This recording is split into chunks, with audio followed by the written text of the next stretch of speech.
clouds parted over the Isles of Boreas. It was time to choose. The rebellion was in trouble. Ravens were scouting for the secret rebel base. They needed a game changer. Pieces of the Sky Ripper had surfaced. Or so a scholar in the mountains had told him. Surely the weapon that banished the lost gods could defeat the Emperor. Also, a temple had risen out of empty desert, as tempting as it was to explore ancient mysteries. There was a war going on, and also, his old friend Lapino needed rescuing. Of course, Renato had a pretty strong suspicion that Lapino had betrayed the rebellion. But could Renato really leave an old friend to the Ravens? Ah, Lapino. Apparently, the Mad Rabbit had sold a Pegasus that he did not exactly own. Lapino always wiggled out of trouble, given time. But he was out of time. Lapino's frantic message said that the Ravens were going to kill him for being a rebel spy. And that he had a clever plan. If the fleet reached him first, they'd string him up for that. Never mind the winged horse. Or so Lapino had told him over the far speaker anyway.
Lapino had apparently managed to confuse the judge by arguing that he hadn't actually stolen a winged horse. He'd only sold it. But wait, where was the prison? The village was empty. Had everybody fled the Ravens?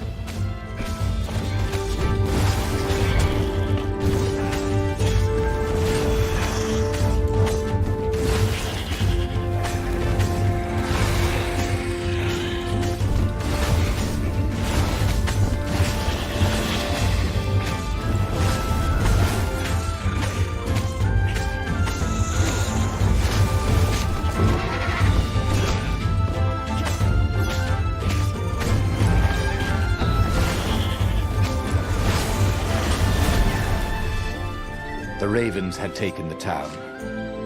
Renato had seen villages emptied like this.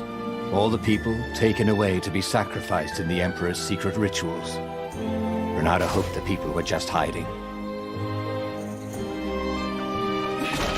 Renato felt a little better.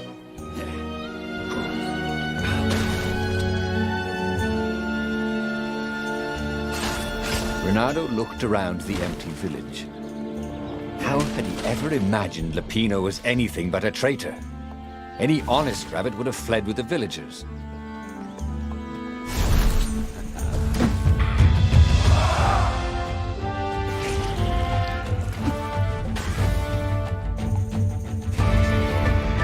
What big eyes you have!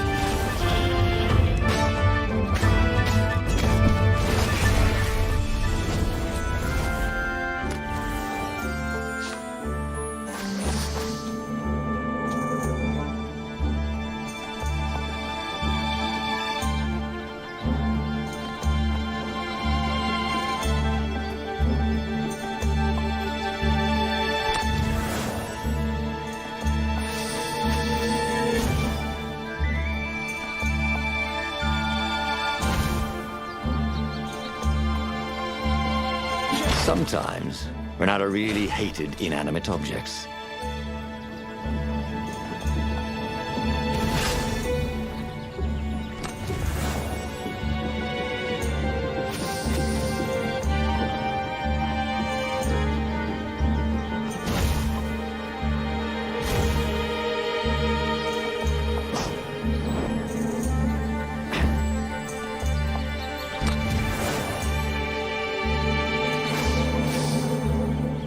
Renato felt like he was bursting with knowledge. But what kind?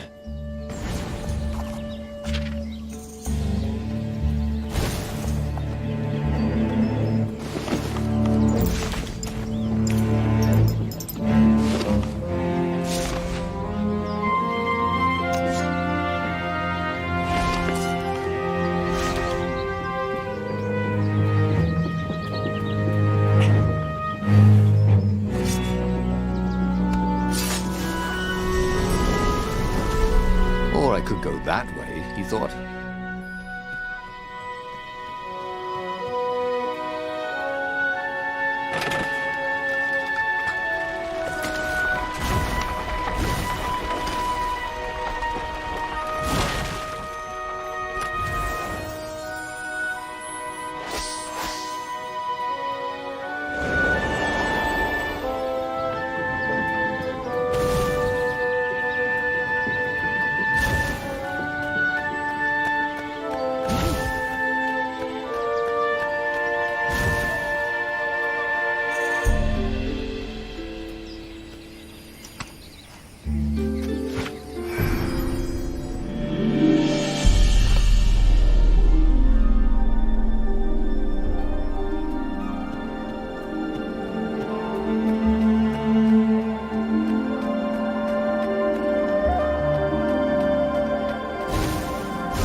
Kill the fox! Called the ravens. Nobody said they were original.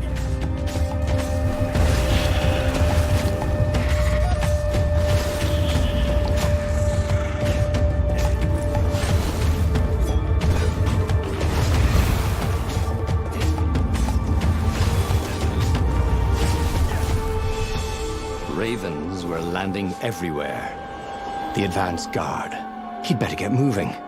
If they got to Lapino first, they'd eat him for breakfast. Or a snack.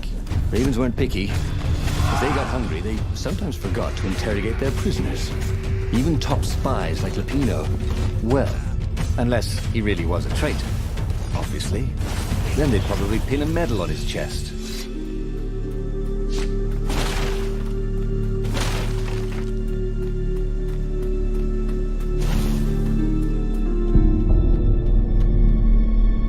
Dirty and bloody, Renato finally reached Lapino. The rabbit was practicing his shuffle.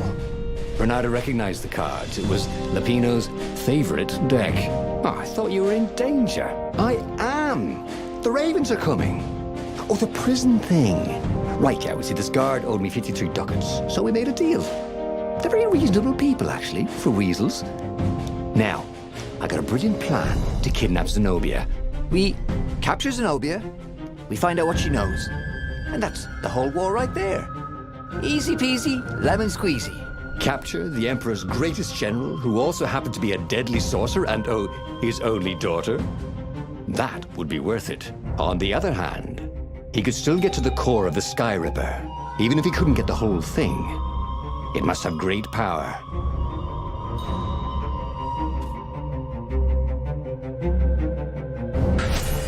Zenobia wasn't just the Emperor's daughter, of course. She'd been Renato's best friend in sword fu school. And you're still mad for her, the rabbit reminded him. They'd been close. She'd told him things no one else knew. But she'd never told him who she really was. She knows all the Emperor's plans, chuckled the master spy. She won't give them up easily.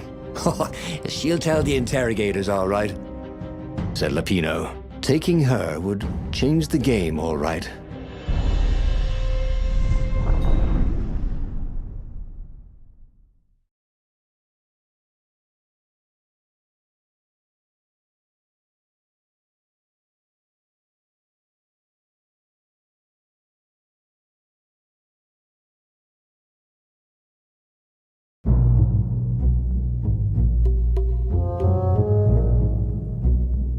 The city was already under Zenobia's control.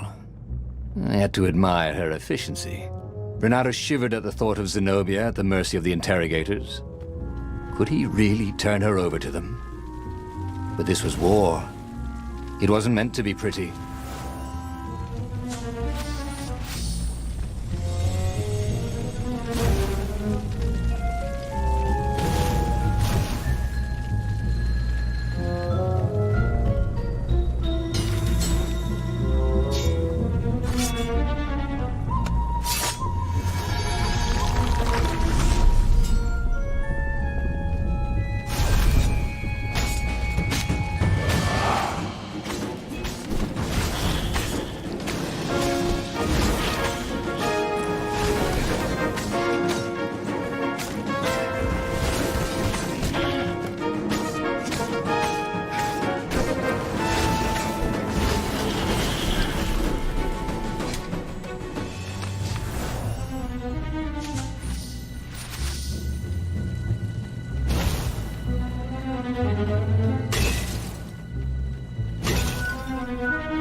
He wished there were more pylons he could use the hook on.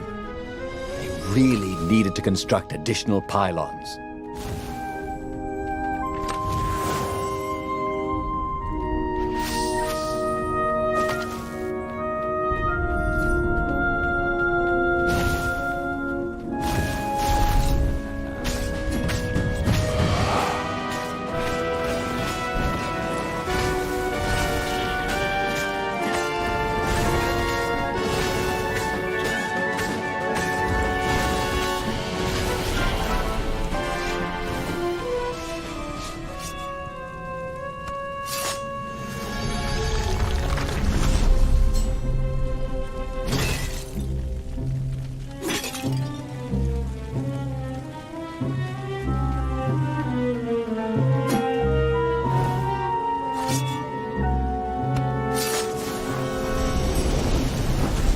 There was a pleasant breeze coming through that door. Had it been closed before?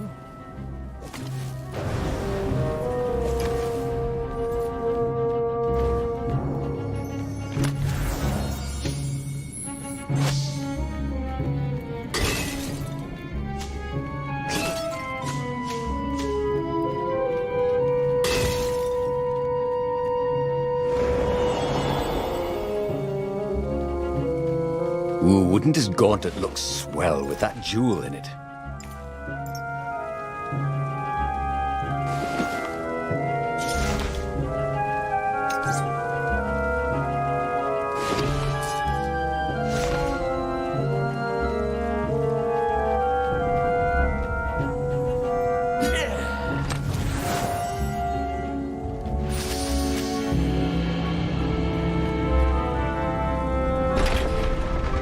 Why was Lapino urging him to capture Zenobia?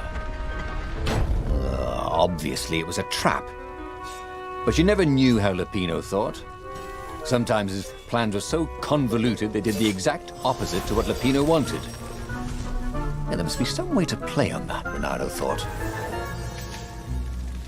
There was blood on this one, so it hadn't saved its owner.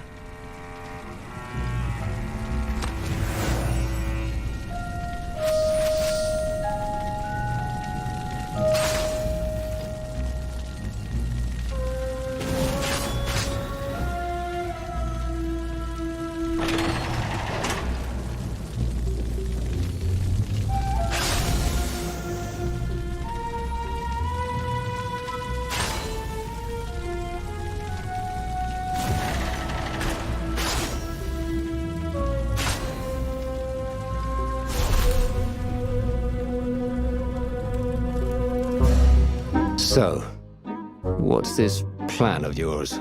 Use me as bait, said Lapino. And he outlined a slightly complicated plan that involved geese, a net, setting the Farfarer a little bit on fire, Lapino dressing as an old blind toad, and Renato hiding inside a monstrous watermelon. What could possibly go wrong? Thought Renato.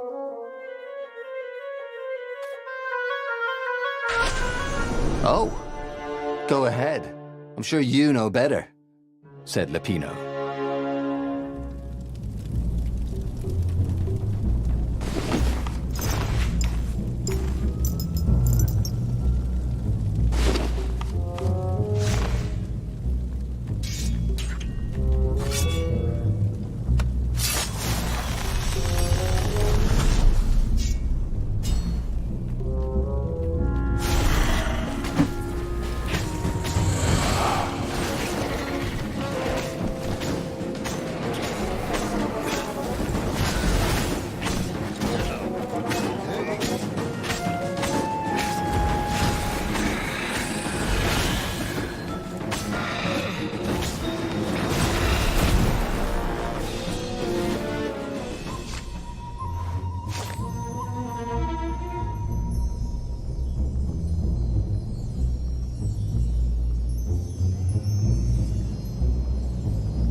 Renato remembered when he'd first stolen one of these. Good times.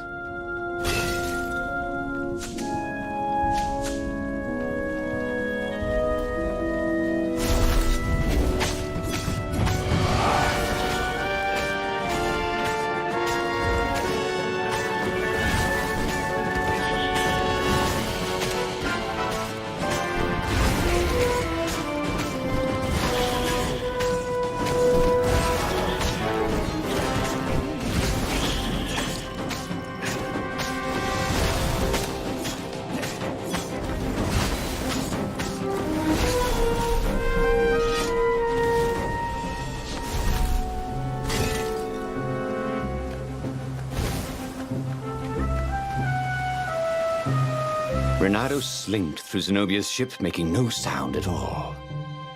Where were her guards? Finally, he reached her bedroom. She was curled up on her bed. Oh, he'd forgotten how beautiful she was. How sleek. How soft. He tapped her on the shoulder with his sword. She became smoke. And he noticed he had a blade to his throat. Stay a while, purred a familiar voice. Did you really think you could capture me? Zenobia said as her ship lifted off. Now I just wanted some privacy, Renato said. Did you ever wonder why the Emperor adopted you? And he told her why. His Imperial Majesty wanted to bring the lost gods back. They could make him immortal. But to seal the bargain, he needed a sacrifice. Someone who truly loved him. You're lying. She was furious. You can't prove that. I can. And so, they set sail for the Nexus.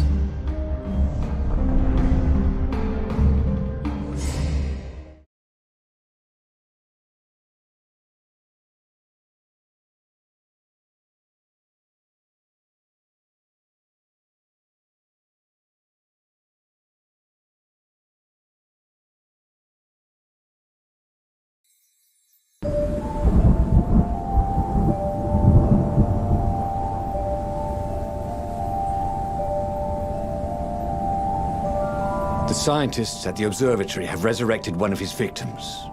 Well, he's not exactly alive, but he can talk, and he can't lie. You took a big risk. You know, I could just cast a spell to make you tell me where the rebel base is, and you wouldn't consider that cheating? She frowned. Ugh, fine. Let's go get your witness. The rebellion had started after atrocities that the Empire hushed up. Renato had rescued a priest whose order had been massacred for one book. He had slept in a burnt village, Dead kittens and puppies had come to tell him what the Emperor had done to them. That was always a rush.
These are really nice chests. He should take one home, he thought.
She caught up with him.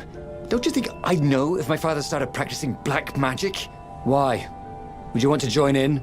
Oh, no, I'd destroy his books and... All right, I suppose I wouldn't. She stopped, troubled. He ran on.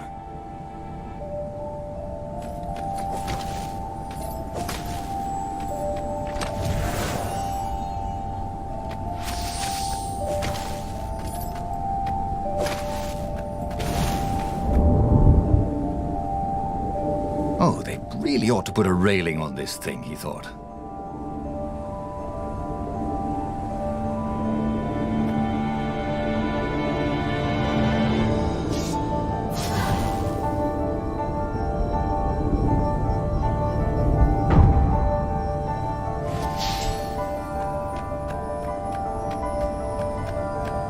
Renato had been searching for a way to save the rebellion.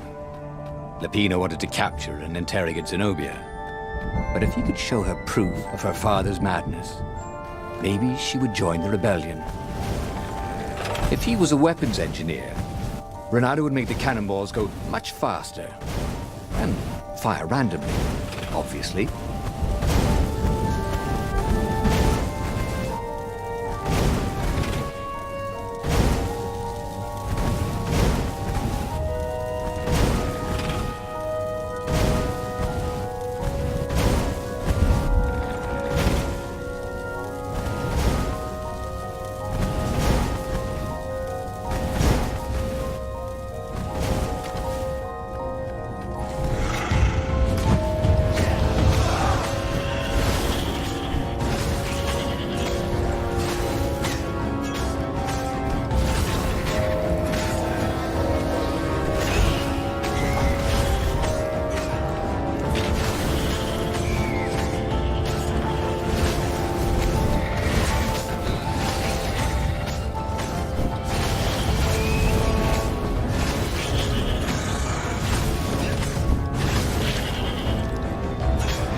new powers ready to blossom within him, or something.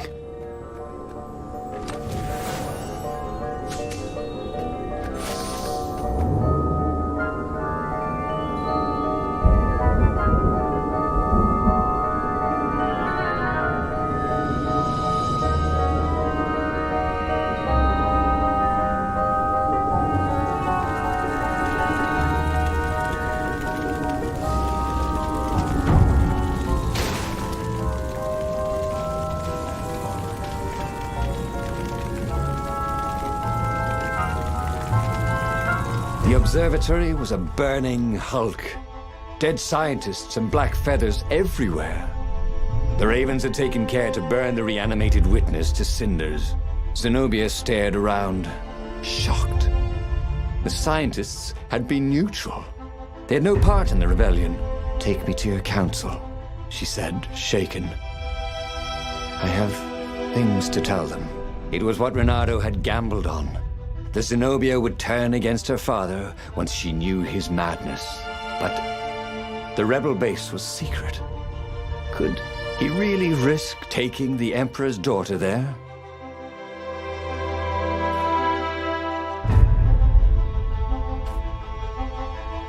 Renato reached Lapino by Farspeaker Toad, the one creature the ravens had left alive at the observatory. Lapino seemed awfully anxious to meet him at the secret base. If he was a spy for the Empire, he'd turn around and reveal the coordinates to the Empire, jeopardizing the entire rebellion. But Renato couldn't bear to think that Lapino would commit such horrible treachery.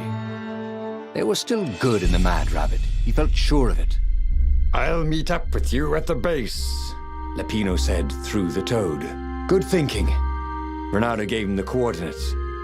"There's a shuttle here I can borrow." Renato found Zenobia in the chart room. "I've been having awful dreams," she said. "Dead kittens and worse. I thought they were only dreams, you know. Why would anyone want the lost gods back? In those days, the favorite of a god could become immortal." She held herself and shivered. "He wants to become an eater of souls." "Well, I'm not afraid of dying. Just tired of boredom,"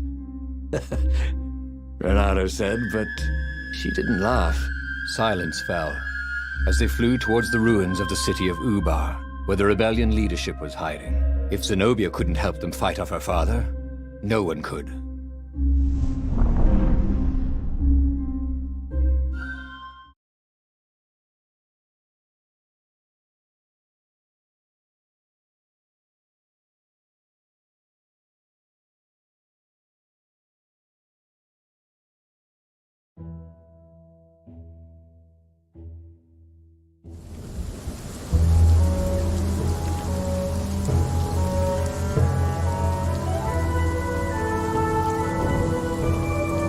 As they touched the ground, he could smell the ravens and hear their hungry caws in the distance.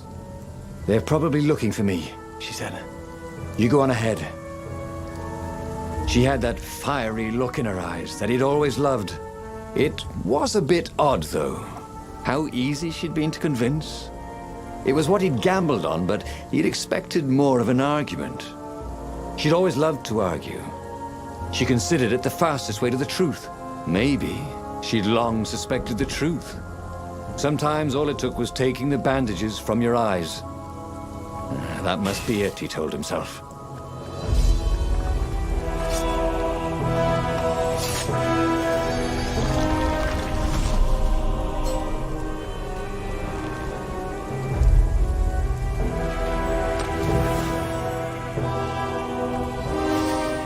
That's my order, thought Renato.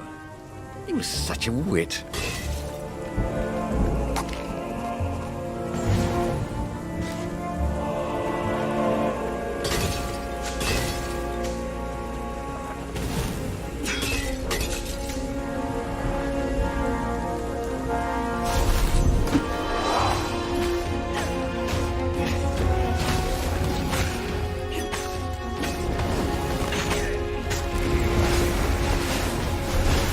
He missed her.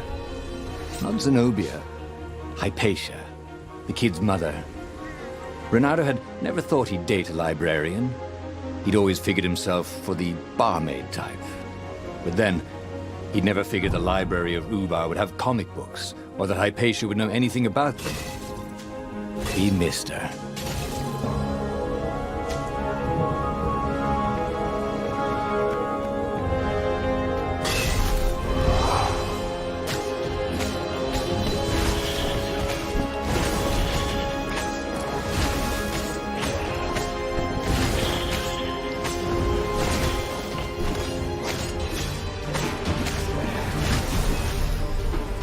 If Zenobia had really turned, the war could soon be over. She could send orders to the fleet that would leave their defenses wide open. The rebels could sail right in and capture the Emperor. Victory. Not too many casualties.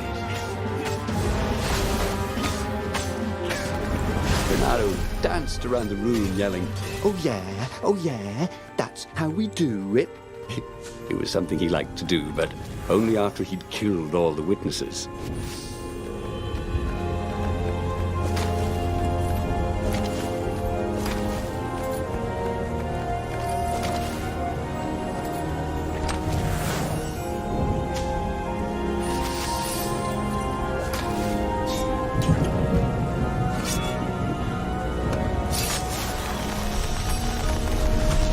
It was time for a little exploration.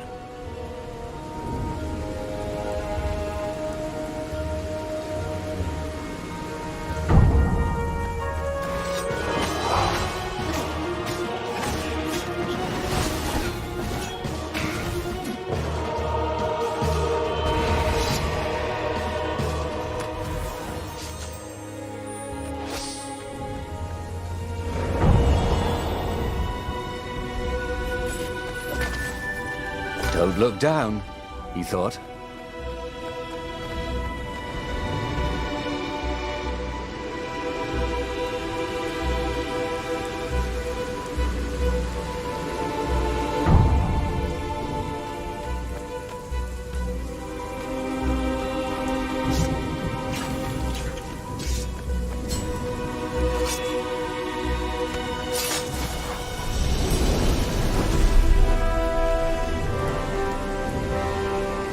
Renato wondered if it wasn't cheaper to build bridges and stairs.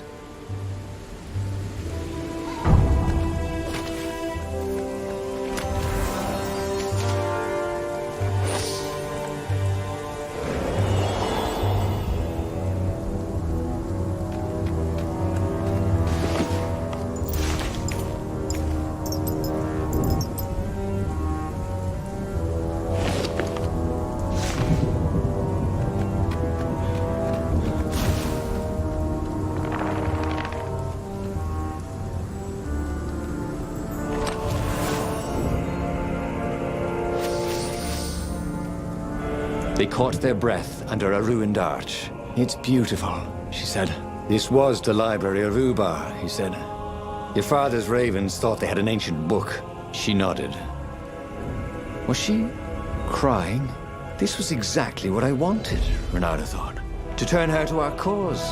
So, why do I feel something is terribly wrong? Because nothing ever goes this smoothly, is why.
hot potato.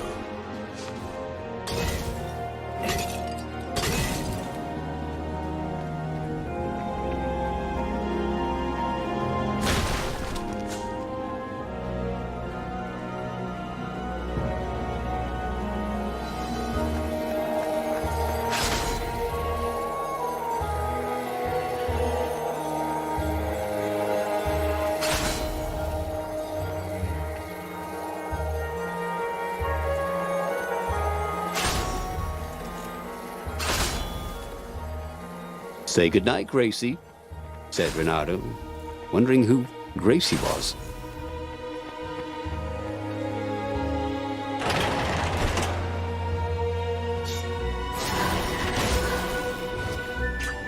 The long stairs. So he was close to the rebel base. Nothing was on fire. So far, so good.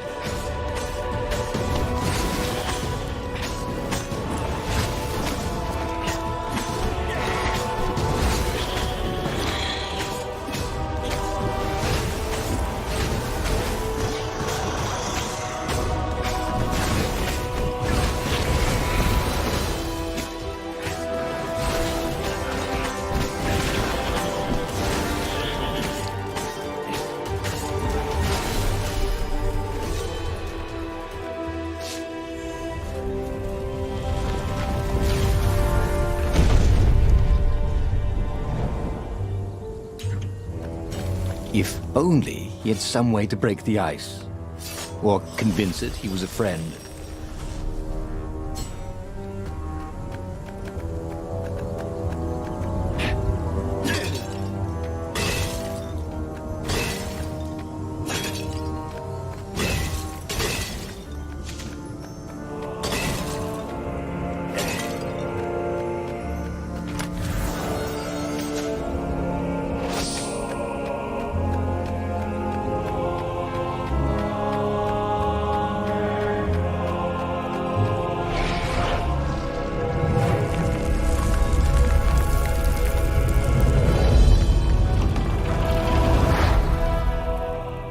Council toads swarmed around Zenobia, shocked she was there, shocked she had changed sides. Then the walls exploded. He heard toads croaking, "Oh, the ravens!" Blackbirds were pouring through holes everywhere. "It's a trap!" cried the council speaker. In the confusion, he saw flashes of magic. Then Zenobia being hustled off by Imperial troops. So she had betrayed him after all. Renato ran for his ship. The Farfarer flew into the clouds, barely losing the Imperial ravens pursuing him. The rebellion was lost, and he had lost it.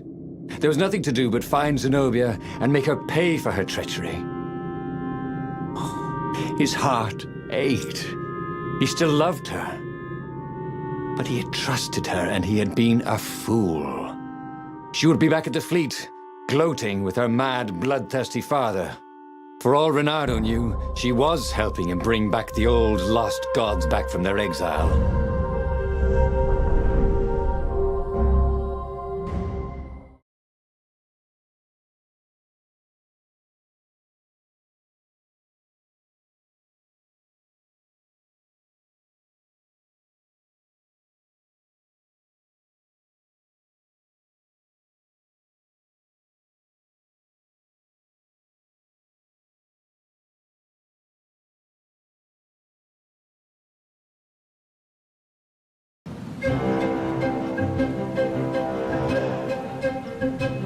Renato landed in the middle of the Imperial fleet.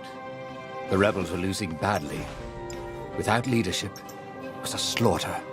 Renato felt strangely free, trying not to think about how he had lost the war, trying not to think about how he had loved Zenobia, and blinded himself to her treachery.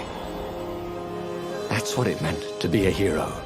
To keep on fighting after the most bitter of betrayals. To never know if you could trust anyone. Cats. What a waste of fur. Maybe I should follow my nose, thought Renato.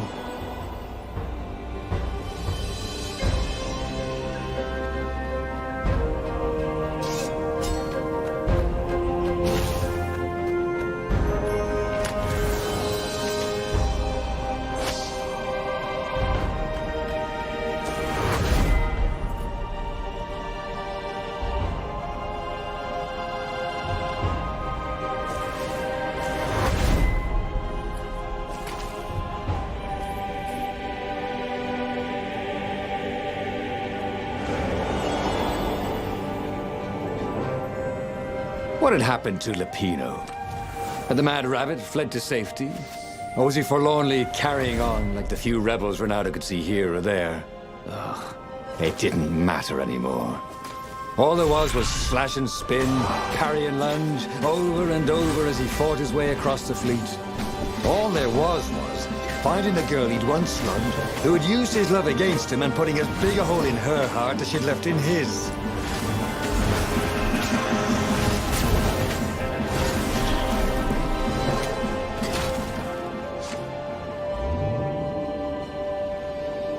Good thing Renato didn't have vertigo.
Suddenly, Zenobia was there, advancing on Lapino.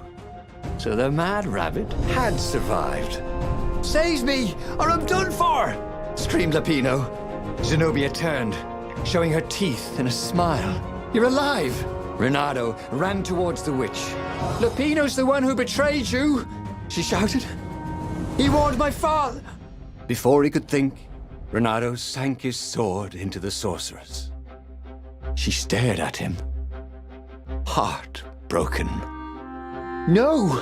Lapino's the traitor!" Renato had an awful, sinking feeling in his stomach. Then, he felt a knife in his back. "I'm afraid she's right," said the Mad Rabbit. "Ain't I a stinker?" Then, the sun went out. Damn it! And he hadn't learned anything new this time. He'd done the same thing twice, yet expected a different outcome.